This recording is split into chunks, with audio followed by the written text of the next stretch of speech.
His divine grace, founder of Iskana Bhai-Charana Ravinda Bhaktivedanta Swami, Srila Prabhupada ki, Grantaraj Shrimadbhagavatam ki, then our most merciful Lordship, Shri Shri Kunja Vihari ki, Shri Jagannath Shri Baladeva Shri Subhadra ki, Shri Mataji, Shri Balagopal ki, Shri Gaurnitai ki, Nitai Go Premanand. Hari Bol. All glories to the assembled. Hare Krishna. All glories to the assembled. Hare Krishna. All glories to the assembled. Hare Krishna. All glories to the Lord Spirit of Shri Guru and Shri Gauranga.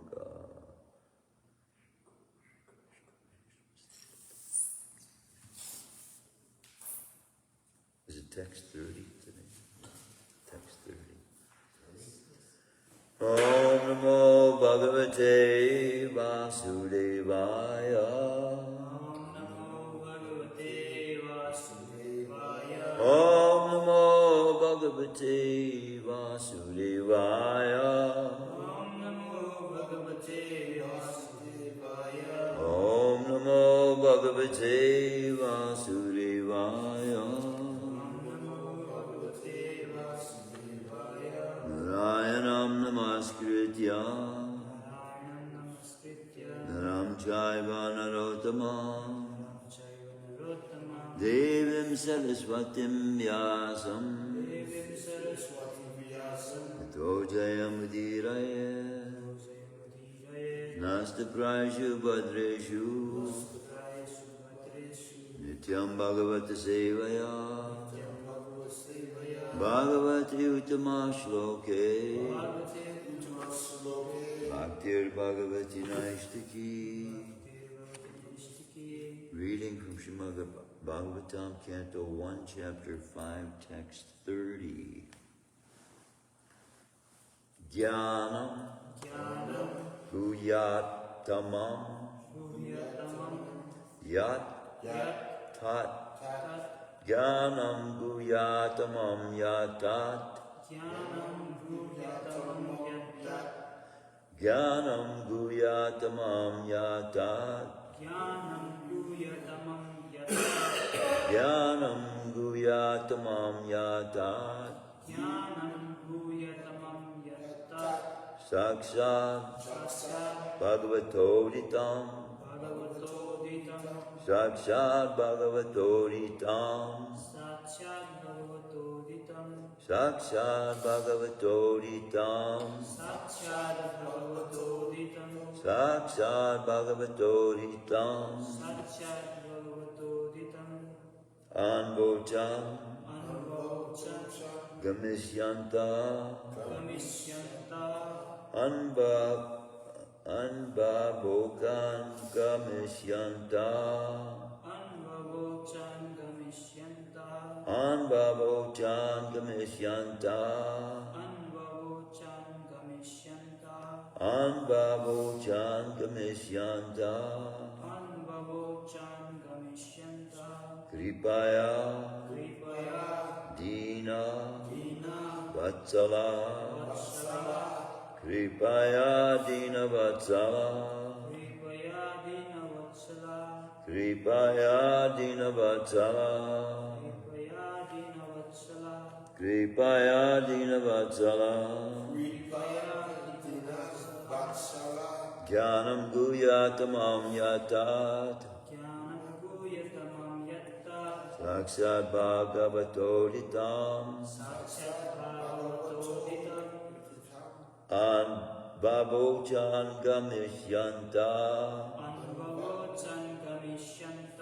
Kripaya Dinavatsala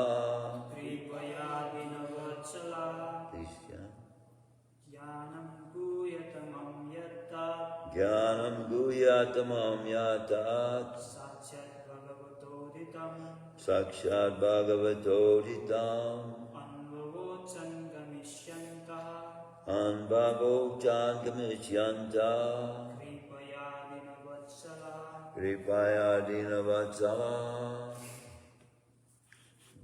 Jnanam knowledge Guyatamam most confidential Yat what is Tat that Saksat directly Bhagavat Utitam propounded by the Lord Himself. Anbabochan gave instruction. Gamishyanta while departing from. Kripaya by causeless mercy. Dinavatsala those who are very kind to the poor and meek. Jnanam guyatamam yata sakshad bhagavatoditam anvachan gamishyanta kripaya dinavarsala vatsalaha. Translation and purport by His Divine Grace, Abhay Charanadavinda Bhaktivedanta Swami Srila Prabhupada. As they were leaving, those Bhaktivedantas, who are very kind to poor-hearted souls, instructed me in that most confidential subject, which is instructed by the personality of Godhead Himself. Please repeat. As they were leaving, those Bhaktivedantas, who were very kind to poor-hearted souls, instructed me in that most confidential subject, which is instructed by the personality of Godhead Himself. As they were leaving, those Bhaktivedantas, who were very kind to poor-hearted souls, instructed me in that most confidential subject, which is instructed by the personality of Godhead Himself. Purport by His Divine Grace, Abhay Charanadavinda Bhaktivedanta Swami Srila Prabhupada. A pure Vedantist, or a Bhakti Vedanta, instructs followers exactly according to the instructions of the Lord Himself. The personality of Godhead, both in the Bhagavad Gita and in other scriptures, has definitely instructed men to follow the Lord only. The Lord is the creator, maintainer, and annihilator of everything. The whole manifested creation is existing by His will, and by His will, when the whole show is finished, He will remain in His eternal abode with all His paraphernalia. Before the creation, He was there in the eternal abode. And after the annihilation, He will continue to remain. He's not, therefore, one of the created beings. He is transcendental. In the Bhagavad Gita, the Lord says that long, long before the instruction was imparted to Arjuna, the same was instructed to the sun god, Vivashwan. And in course of time, the same instruction being wrongly handled and being broken was again instructed to Arjuna, because he was His perfect devotee and friend. Therefore, the instruction of the Lord can be understood by the devotees only, and no one else. The impersonalist, who has no idea of the transcendental form of the Lord, cannot understand the most confidential message of the Lord. The expression most confidential is significant here, because knowledge of devotional service is far, far above knowledge of impersonal Brahman. Jnanam means ordinary knowledge, or any branch of knowledge. This knowledge develops up to the knowledge of impersonal Brahman. Above this, when it is partially mixed with devotion, such knowledge develops to knowledge of Paramatma, or the all-pervading Godhead. This is more confidential, But when such knowledge is turned into pure devotional service, and the confidential part of transcendental knowledge is attained, it is called the most confidential knowledge. This most confidential knowledge was imparted by the Lord to Brahma, Arjuna, Uddhava, etc. He gave this also to his mother in the form of Kapila Deva. So many times Krishna has spoken about what we call, quote unquote, the facts of life. And it is transcendental to that being believed to be the truth by the impersonalists, which, for the most part, the term impersonalist means more than one kind of group of people, okay? Most of the people outside here are impersonalists who don't take any thought about God whatsoever, but they believe themselves to be the enjoyer. And they see the powers that be as that is out of their control, but it is greater than them, and some of them don't even have the concept of a God controlling everything. And so, by that, the activities they engage in does not give them realization. So here the term confidential is particularly relating to that you yourself are experiencing with Krishna that nobody else is having. That's the most confidential. See? So, on the one hand, we see teachings Krishna is giving to us in written form, which he describes as the most confidential. But it is the application of his teachings that the realization of that consciousness that comes to the mind when one is engaged in devotional service towards Krishna. And that's what real bhakti is.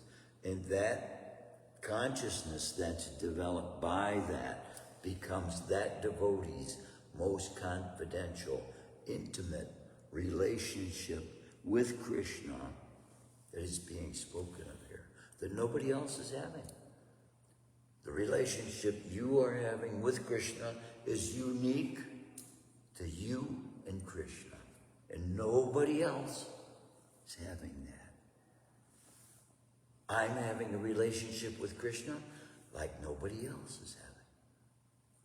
Prabhu Dev is having a relationship with Krishna like nobody else. And see, this is the real meaning of confidential. We may think of it as being secret, which it is. But the real secret is that we get the confidential experience by engaging in the service. And then as that consciousness matures, as time progresses, because our service doesn't remain the same either. And even though the external experiences may be looking like the same activity, the consciousness that develops from continuing and becoming steady in the activity begins to mature into pure love. Because when we realize what these acts are enabling us to get out of the material consciousness, how it's enabling us to get out of the subjection to birth, death, old age, and disease altogether. As menial tasks as they may seem to be, we can develop an appreciation for the fact that Krishna has, in his intimate wisdom, made it simple. Simple life. Not complicated. Not making one every moment questioning, what should I do? Oh, I don't know whether I should do this. Maybe I got to do that. Simple life. take part in a process that gives one eternal consciousness, that gives one eternal love for God, that gives one an eternal relationship that becomes the most confidential, that becomes so sweet that he wants it to be known by everyone.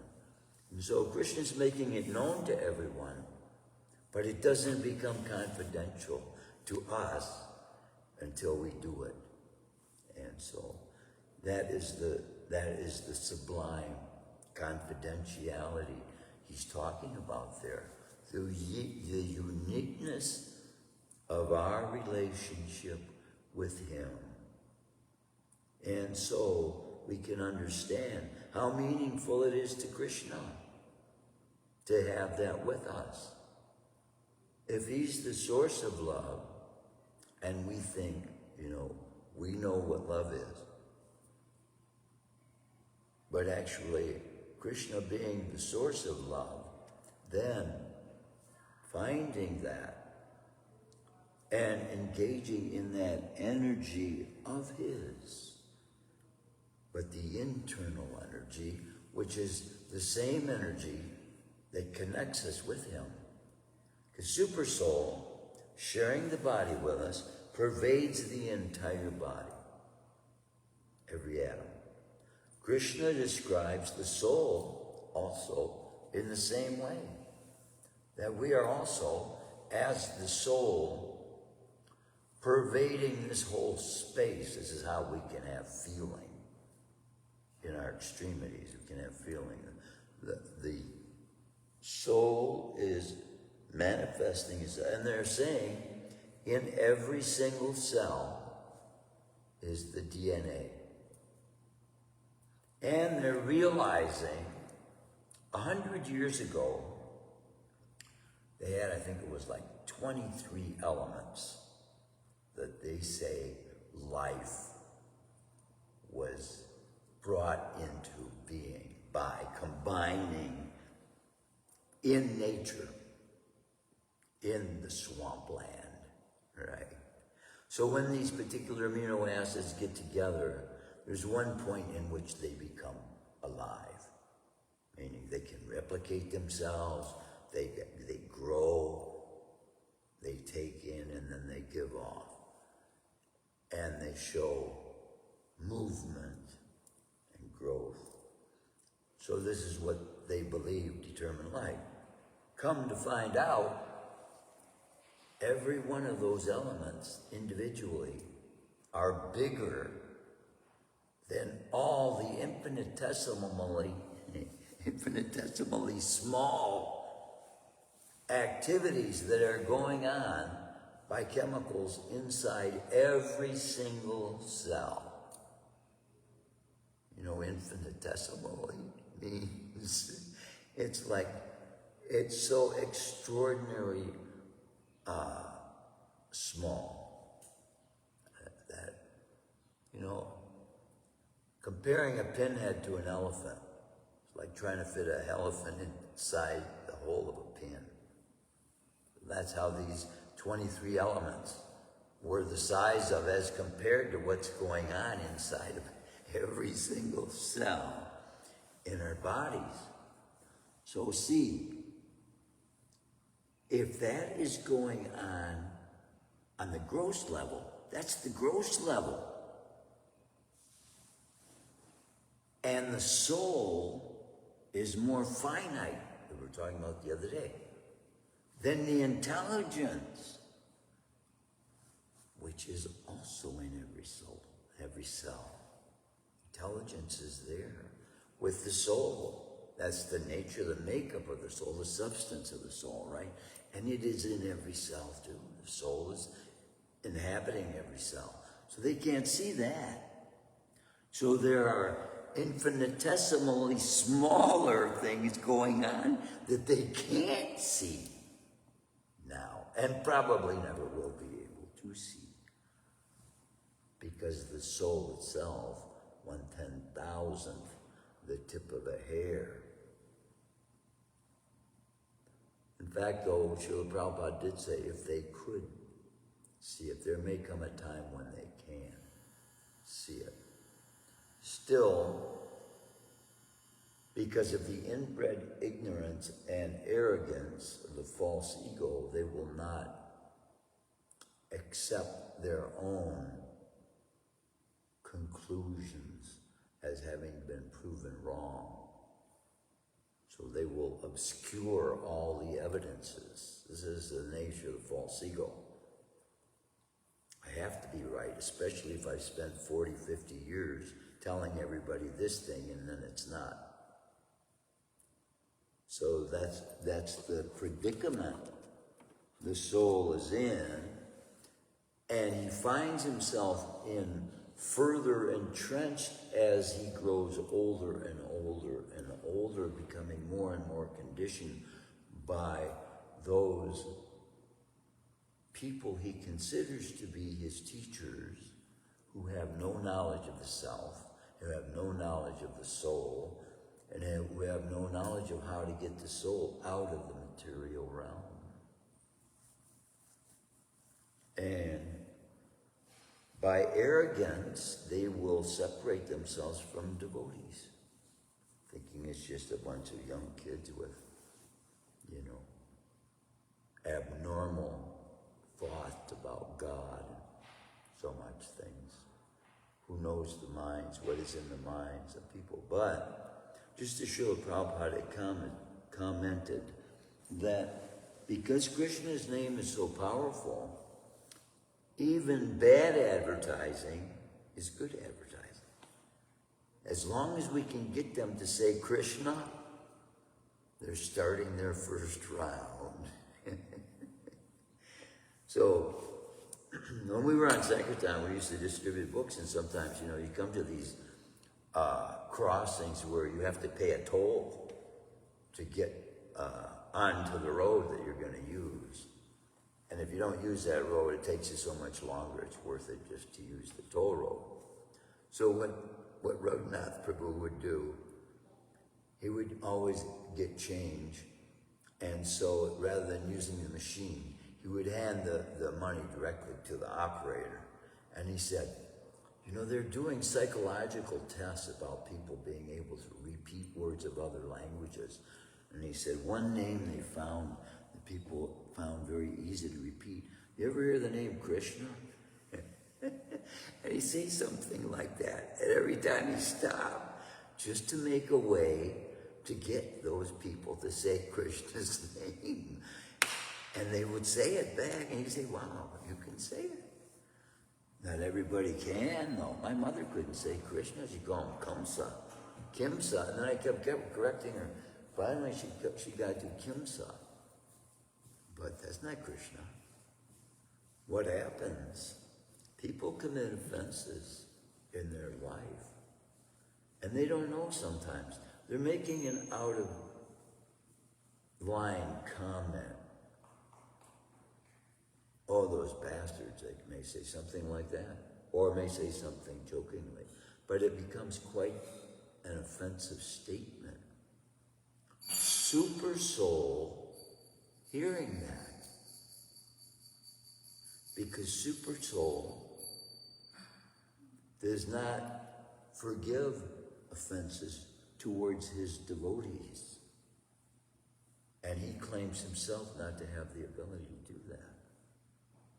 If you commit offense against the devotee, you have to go to that devotee to find repentance, remittance. That's the way Krishna deals with those that commit offenses against his devotees. So if they do that, Krishna doesn't even allow them to say his name. That's powerful, isn't it? So you can tell immediately. There's writings in the Bible that says, this is how you tell whether something is spiritual or not, right? Well, this is how you can tell whether somebody has the ability to be able to die.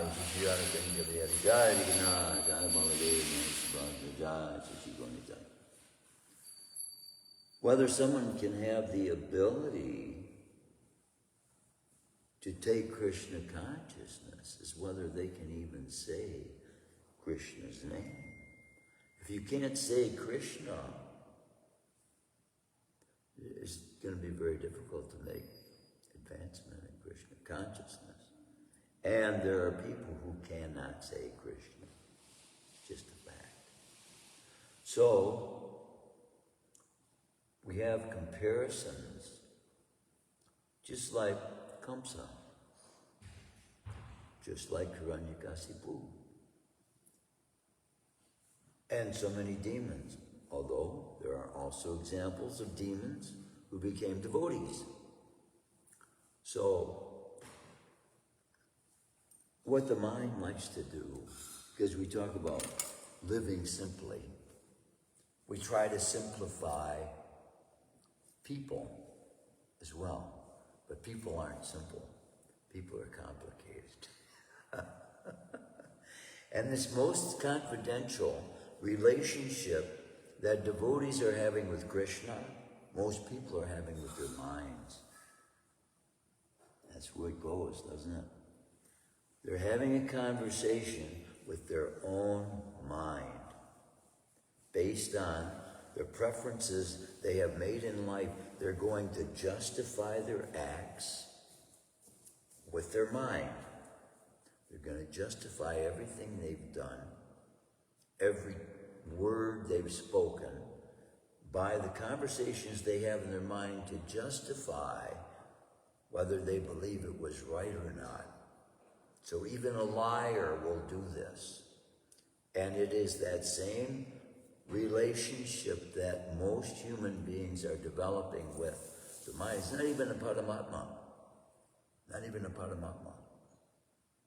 Paramatma will hear you if you're looking for Krishna, if you're looking for truth, if you're trying to find something that will lead you to the truth. Paramatma will help you in that. Paramatma gives ability even to the thief. But it is not the true knowledge the thief will need. He will only get the end result of his endeavors. The endeavors for sinful activity, the end result of sin is death. Because the end of living a life without acting under the guidance of the Supreme that is sharing this body with us. In other words, the soul has to go out of its way to deny Krishna, actually, when it is the very nature and makeup of the soul that is made of the same substance of the Supreme, which in its totality is love itself. So in order to deny love, in order to deny ourselves the connection with love itself, who Krishna is, we have to go out of our way. We have to make life difficult for ourselves. In order to consider ourselves the enjoyer, we have to go to great lengths and endeavors using the energy of this material world that doesn't offer enjoyment. It's not made of the substance that we are made of. So it's like oil and water trying to mix together. We don't mix with the material world. A devotee then, after coming in contact with the transcendental nature of the literature Srila Prabhupada has revealed in this Bhagavatam, everything else becomes almost like poison to the mind. We can see with Narad Muni being brought up as a very young child, and being brought up and trained by his parents to have etiquette, then he would not have to fight with so much the false ego. And that's where surrender comes in. The only means of fighting against the false ego, which we will, most of us probably, till the end of our lives, have some remaining. But when we break out of these shells and no more body, and the soul is manifest in its original state. What to speak when, if Krishna comes for that pure soul, then there will be no more false ego, right? But still we have my taste, my eyes, my body, my mind, all these things, which are conceptions within our mind that are not in truth eternally. So, the substance, the eternal substance that we are, that's what we want to know, the substance of the nature of the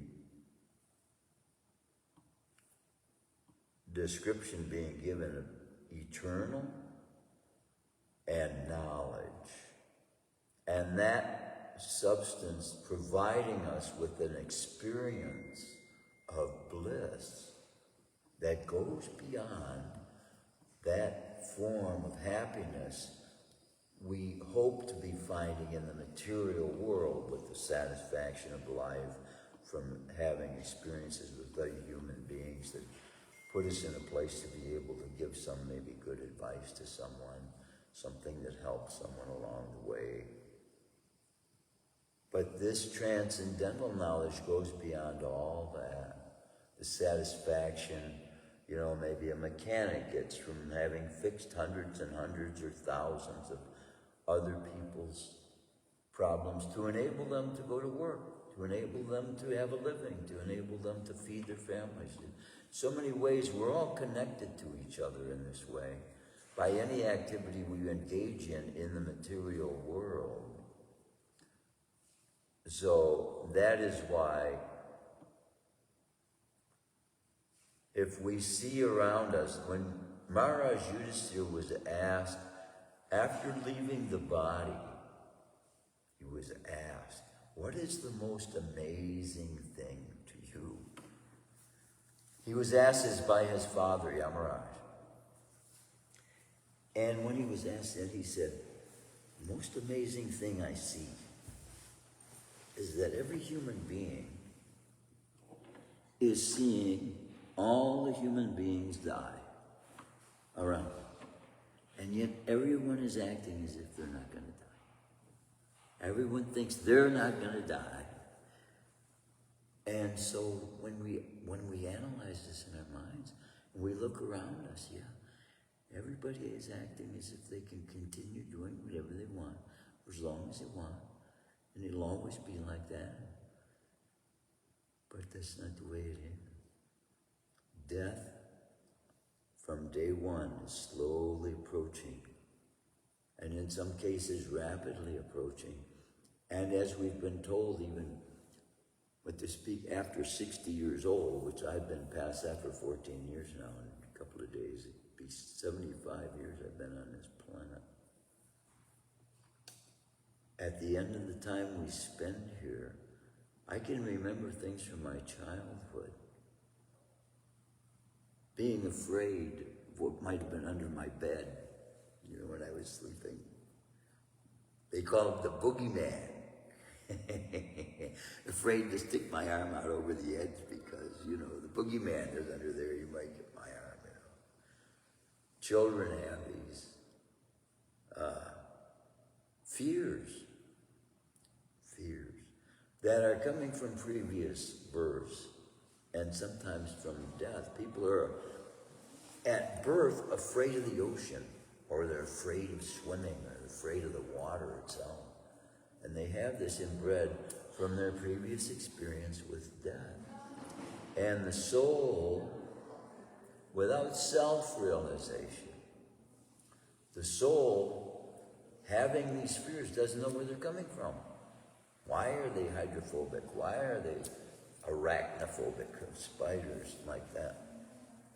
And in some cases, we have actually been in those forms of life that we're afraid of.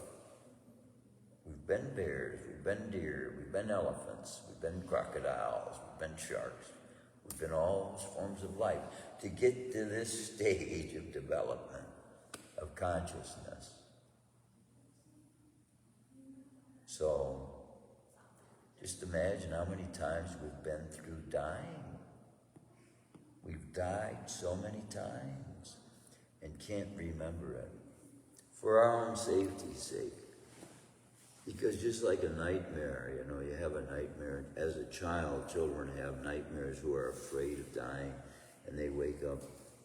But it's a real experience. And Lord Chaitanya says, for a devotee who surrenders, he may be quite sinful when he does surrender and has coming a lot of karma, reactive actions that automatically come that would have to be stopped. And Lord Chaitanya, Krishna himself, in the form most revealing of love itself, with Srimati and Radharani and Krishna in the same body. This is who Lord Chaitanya is. Giving us this process and himself revealing the desire to want to keep the devotees protected and resolve for the devotee all that past debt he has of his karmic reactions. Lord Chaitanya says, I will relieve you of that in your sleep. So you can be relieved of your past karma in your dreams even. And what Lord Chaitanya can do in that dream is make the end of that your vision of him.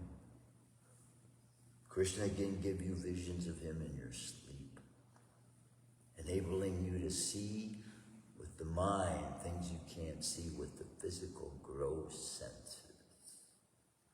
And then you will come to realize it is the spiritual master in your dream allowing you to have that connection with Krishna. I had a dream, Srila Prabhupada, I was offering obeisances over there. I was sitting kind of like this, I don't know if I was giving class or something. Srila Prabhupada walked off the altar and put his hand on my head. I immediately grabbed his hand like this. I wanted his hand to stay there forever. That hand to me was the softest hand I ever felt, softer than my mother's hand.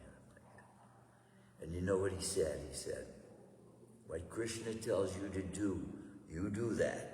That's what he said, firm like that. Prabhu, that was so amazing to me, a dream. I will never forget that. Hopefully I'll never forget that in all my existence now forward. Because see, the spiritual master is given love through Super Soul for his disciple because of Krishna's love for the disciple. Krishna comes for every single one of us individually to have that confidential relationship with us. And he does that through the spiritual master's love for us also. Yeah, that's why. And in accepting the disciple, the guru is saying, I will accept your karma for you. So he is putting his trust in you to be faithful to his words of instructions. And as long as you are faithful to those words of instructions, you will get Krishna as your greatest friend, at least at the end of this life. Because you'll know it's Krishna that's drawing you through the spiritual master. It's Krishna's love itself that is drawing you. That's the confidential most understanding given in Bhagavatam about these most confidential teachings, is that they are individual to every single one of Krishna's devotees. He's having an individual relationship with each and every one of them that becomes to them so sublime, and Krishna also takes pleasure in that relationship with his devotees. Yeah, and that's what he's giving us. The eternal that we long for. That's Krishna consciousness. That's love. And that's what is in our future. Pure love of God. What does it mean to us? And that which we conceive in our minds about who Krishna is, about what that love is, then that's what Krishna will fulfill. If we want pure love and nothing else, that's what Krishna will give us. That's what I want. I want love of God. I want to have these understandings so embedded in me that they'll never be erased, right? Nothing can push the delete button. And that mind that carries the truths, the confidential teachings of the Supreme Person, because these truths are eternal, because we are eternal. They are reminding us of our nature, reminding us of Krishna's nature, and reminding us of the way Krishna wants us to be with him, wants us to be with him. That's what he's done this all for. John, any comments before any questions, any realization? I'm sorry I cry. That's what I fear, that I hesitate to give class sometimes because you can't control yourself. We have been given the greatest treasure these human forms can contain, can have. It is the summum bonum of human life itself, love of God, knowledge of Krishna, knowledge of these pastimes, knowledge of the intimate meanings that are intimate to Krishna. So, how more intimate we can get than that which Krishna reveals to us about his own relationship with us. Yeah. John. Shrimadbhagavatam. John. Srila Prabhupada. You are. Wow. I wasn't.